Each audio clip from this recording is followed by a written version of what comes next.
ಹಳಿಯಾಳದಲ್ಲಿ July 16ರಂದು ನಡೆದ ಕಳ್ಳತನ ಪ್ರಕರಣವನ್ನು ಭೇದಿಸುವಲ್ಲಿ ಯಶಸ್ವಿಯಾಗಿರುವ ಹಳಿಯಾಳ ಪೊಲೀಸರು ಮಹಾರಾಷ್ಟ್ರದ ಕುಖ್ಯಾತ ಅಂತಾರಾಜ್ಯ ಕಳ್ಳರ ತಂಡವನ್ನು ಬಂಧಿಸಿದ್ದಾರೆ.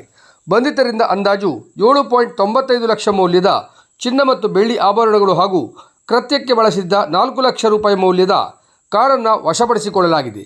ಮಹಾರಾಷ್ಟ್ರದ ಸೊಲ್ಲಾಪುರ ಜಿಲ್ಲೆಯ ಪಂಢರಾಪುರ ವ್ಯಾಪ್ತಿಗೆ ಸೇರಿದ ಕುಖ್ಯಾತ ಕಳ್ಳರಾದ ಲಖನ್ ಅಶೋಕ್ ಕುಲಕರ್ಣಿ 31 ವರ್ಷ, ಸಂದೀಪ್ ದಿಲೀಪ್ ಲವಟೆ 25 ವರ್ಷ, ವಿವೇಕ್ ಶಿವಪ್ಪ ಕುಂಬಾರ್ 26 ವರ್ಷ ಮತ್ತು ಅಜೀಜ್ ಅಲಿಯಾಸ್ ಛೋಟೆ ದಾದಾಪೀರ್ ಮನುಗುಳಿ 28 ವರ್ಷ ಇವರನ್ನು ಪೊಲೀಸರು ಬಂಧಿಸಿದ್ದಾರೆ.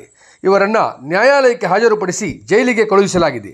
ಪೊಲೀಸ್ ವಿಚಾರಣೆಯ ವೇಳೆ ಈ ಕಳ್ಳರ ತಂಡ ಯಲ್ಲಾಪುರ ಮತ್ತು ಕುಂದಾಪುರದಲ್ಲಿ ನಡೆದ ಕಳ್ಳತನ ಪ್ರಕರಣಗಳಲ್ಲೂ ಭಾಗಿಯಾಗಿರುವುದನ್ನು ಒಪ್ಪಿಕೊಂಡಿದೆ.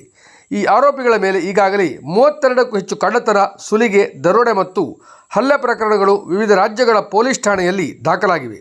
ಇವುಗಳಲ್ಲಿ 3 ಪ್ರಕರಣಗಳಲ್ಲಿ ಇವರಿಗೆ ಶಿಕ್ಷೆಯೂ ಆಗಿದೆ.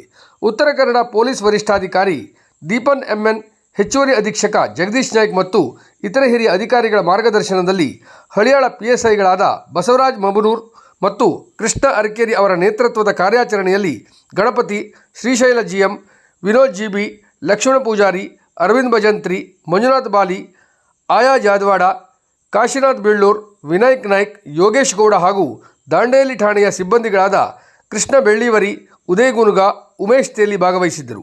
ಈ ಯಶಸ್ವಿ ಕಾರ್ಯಾಚರಣೆಗೆ ಪೊಲೀಸ್ ವರಿಷ್ಠಾಧಿಕಾರಿ ದೀಪನ್ ಎಂಎನ್ ಅವರು ಪ್ರಶಂಸೆ ವ್ಯಕ್ತಪಡಿಸಿದ್ದಾರೆ.